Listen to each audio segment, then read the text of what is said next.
Bonjour à tous et bienvenue sur cette nouvelle vidéo sur la tour de contrôle. Après son concert controversé, dit historique, tenu à l'Accor Hotel Arena le 28 février 2020 dans le 12e arrondissement de Paris et ayant fait l'objet de vives tensions avec des manifestants qui dénoncent le régime congolais dont il est accusé d'avoir été toujours proche, Fally Ipupa enchaîne depuis une tournée notamment en Afrique dans plusieurs pays.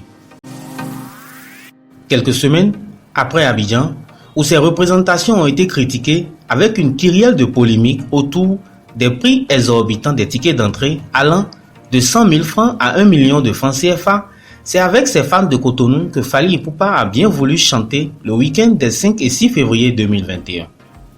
Même si l'événement a retenu autant d'attention, il faut dire que ce n'est pas la première fois que l'artiste foule le sol béninois. Il y avait déjà été invité en 2014 et 2017 avec des prestations qui n'ont pas connu de succès, pendant qu'il n'avait pas encore la notoriété dont il bénéficie aujourd'hui. Sa participation au programme L'Afrique a un incroyable talent, ses collaborations avec des grosses pointures françaises ou africaines telles que Aya Nakamura ou encore Diamond Platnumz, ses nombreux trophées remportés ces dernières années au All Africa Music Award et ses tubes enregistrés depuis qu'il chante dans la langue de Molière sont autant de facteurs qui ont boosté la popularité de l'artiste pour faire de lui aujourd'hui un artiste assez demandé par les mélomanes. L'artiste en profite pour monétiser ses apparitions et ses représentations sur le continent. Mais le contexte des concerts qu'effectue actuellement Fally Ipupa frise de l'arnaque et suscite quelques analyses à cet effet. Suivons ensemble en 5 points pourquoi ces concerts et en particulier celui de Cotonou est une arnaque qui saute à l'œil.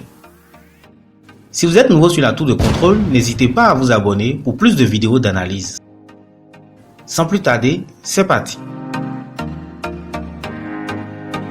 Avant de commencer, nous aimerions préciser que nous n'avons rien contre la personne de l'artiste congolais Fally Ipupa, encore moins des reproches ou des méandres à sa musique.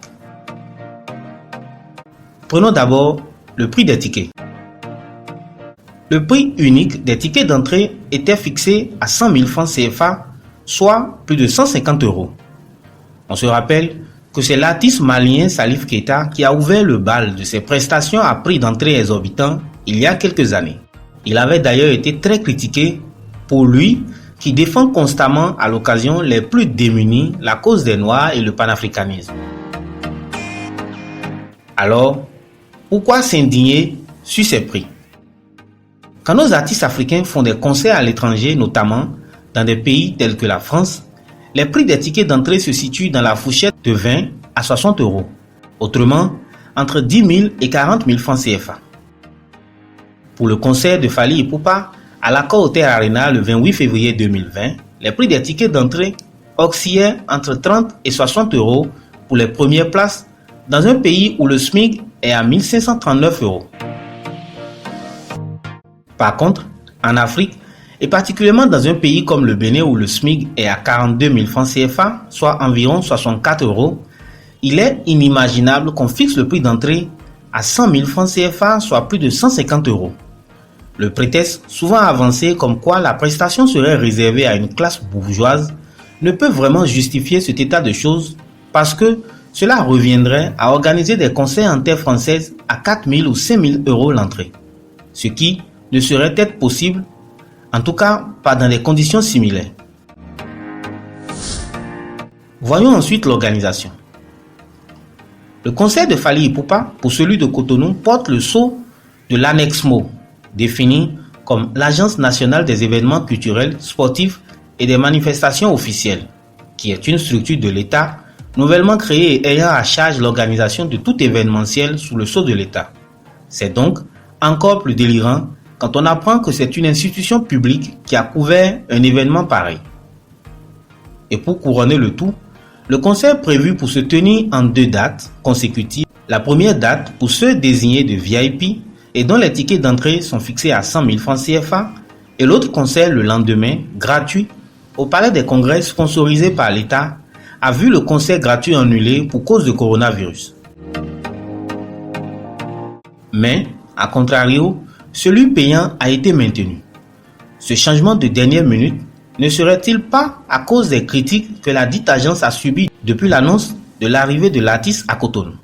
Car il faut noter que les artistes béninois viennent de fermer plus d'une année sans concert, sans spectacle, sans aucune prestation à cause des mesures restrictives imposées par le gouvernement dans le cadre de la lutte contre la propagation de la maladie à coronavirus.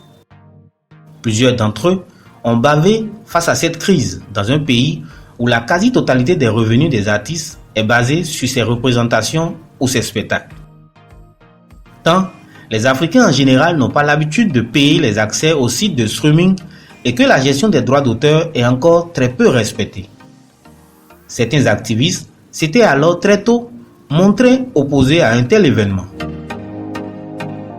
Les raisons avancées dans l'annulation du concert gratuit ne sont pas trop valables quand on s'en tient aux images de ce concert qui a connu la participation de milliers de personnes.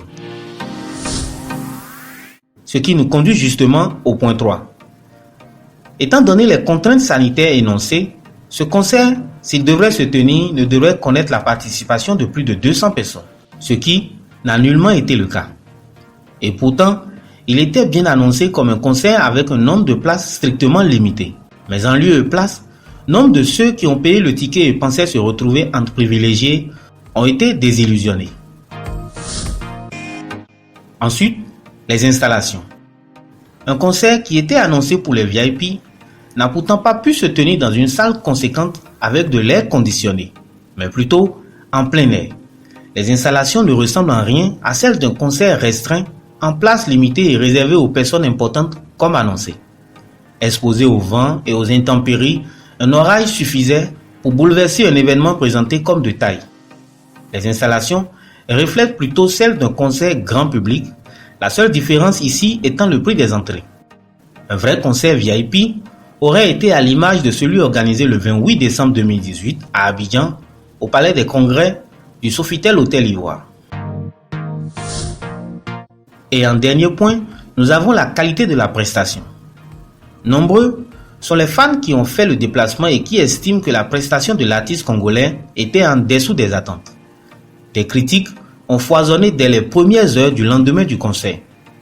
La prestation de l'artiste n'aurait pas été à la hauteur des attentes des Béninois ayant fait le déplacement. À en croire ces derniers, la célébrité aurait fait recours à l'autotune, un logiciel correcteur de voix permettant de chanter juste pendant sa prestation. On sait que plusieurs célébrités de la musique telles que Booba, T-Pain et bien d'autres ont de plus en plus recours à ce logiciel pour embellir leurs prestations lors des concerts. Même si l'on n'a pas tous les éléments pour certifier cela, concernant le concert de Fally Ipupa, certains en sont convaincus.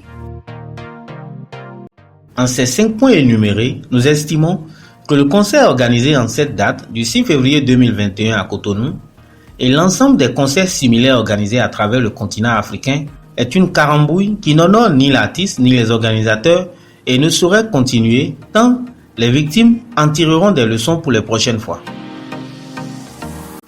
Nous voici à la fin de notre vidéo. Si vous l'avez aimé, laissez un pouce et surtout, n'oubliez pas de vous abonner pour plus de prochains décryptages. À demain pour une nouvelle vidéo sur la tour de contrôle.